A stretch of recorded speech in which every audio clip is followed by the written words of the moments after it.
El efecto de la temperatura en la velocidad de reacción.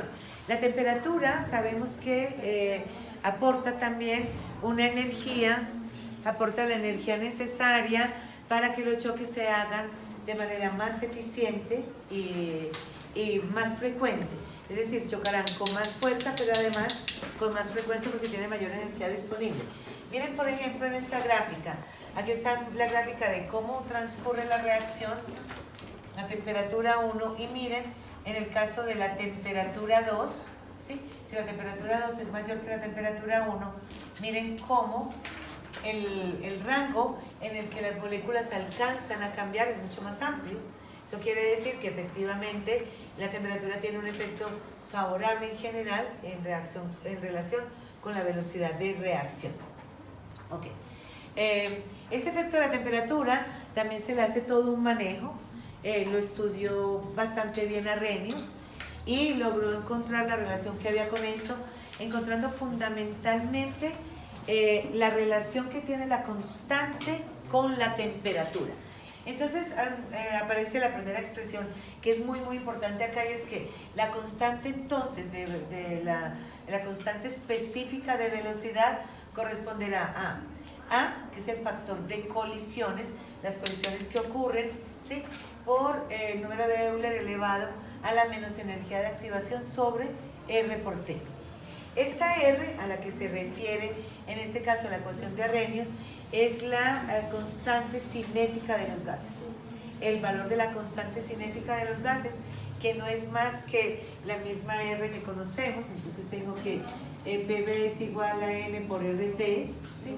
Cuando R está entonces, cuando para el cálculo de R tengo la presión en atmósferas, el volumen en litros, las moles en moles y la temperatura en Kelvin, que es para la ecuación de estado, esta constante es 0,0821, ¿cierto? Atmósferas litros sobre mol K. Pero cuando tengo la presión en pascales, el volumen en metros cúbicos, las moles en moles y la temperatura en Kelvin, ahora lo que voy a tener es que pascales por metro cúbico son joule, y cuando reemplazo los mismos valores, pero en este sentido tengo que esto es 8,314 joule sobre mol K, que es la constante energética. Ahora la constante cuando estoy hablando en términos de energía.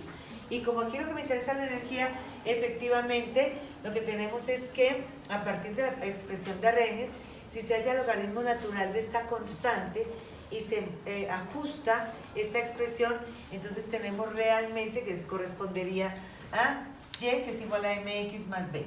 Ya sabemos cuál es el propósito de esto, ¿cierto?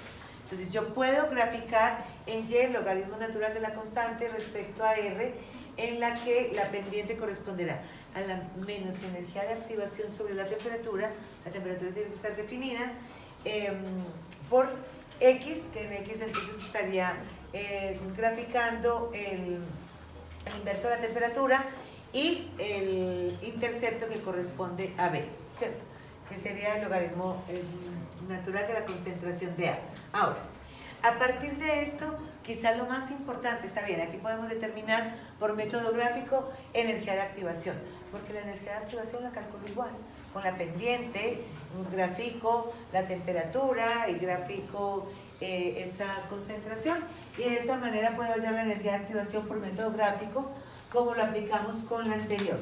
Sin embargo, quizá lo más importante de la ecuación de Arrhenius es que nos permite calcular el valor de una constante cuando ha cambiado la temperatura, si se conoce el valor de la constante a una temperatura determinada. Entonces lo que yo voy a tener ahí es la relación de el logaritmo natural, que resulta de este despegue, de la constante a una temperatura 2 respecto a la constante a una temperatura 1, este término del logaritmo natural de esta relación de constantes, que a partir de la ecuación de Arrhenius será igual a la energía de activación de la reacción sobre R.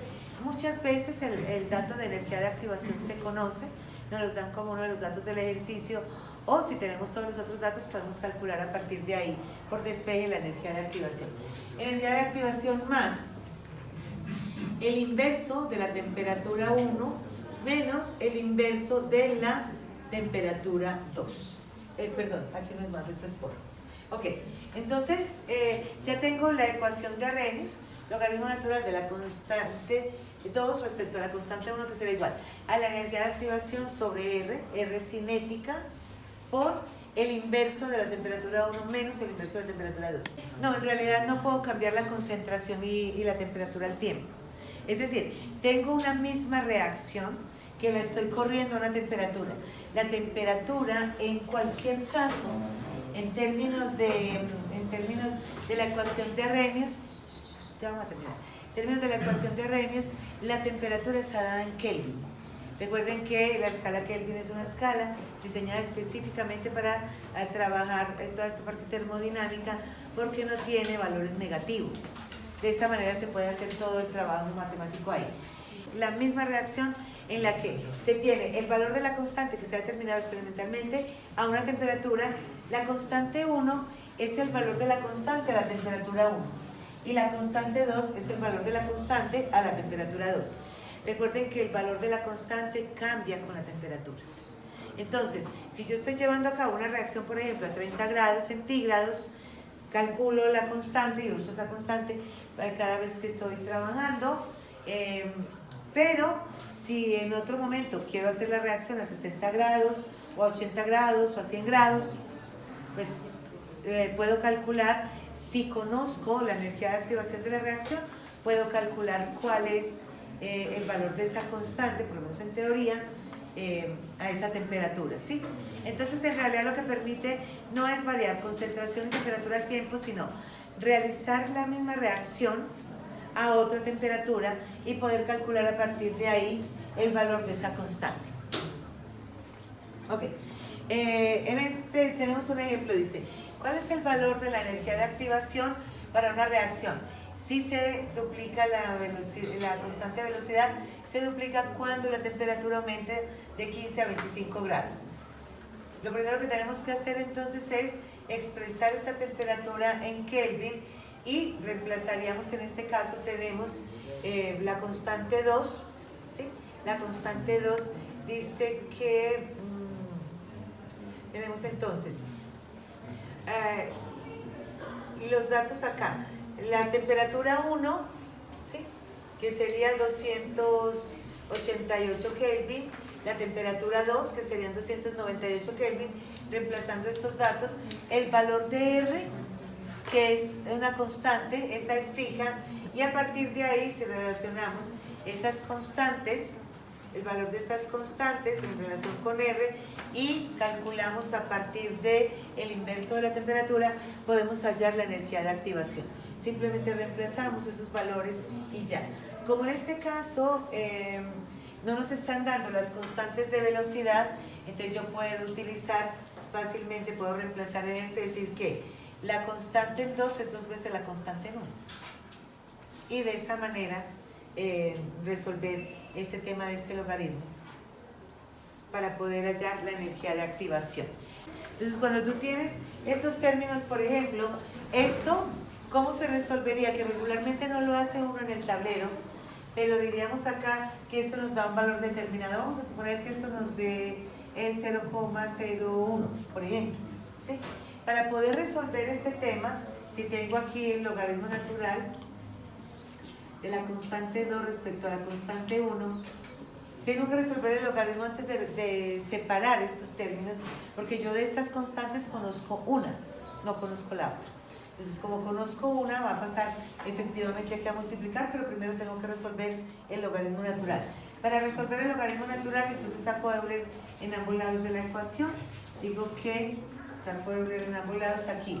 Euler lo elevo a este valor que es 0,01 y en este caso Euler quedaría elevado a el logaritmo de la constante 2 respecto a la constante 1, y al hacer esta operación, entonces esto se resolvería con constante 2 respecto a constante 1, que sería igual al valor que me dé Euler de este número, ¿cierto? Y ahora ya puedo terminar de resolverlo, pero efectivamente se requiere aplicar antilogaritmo para poderlo resolver.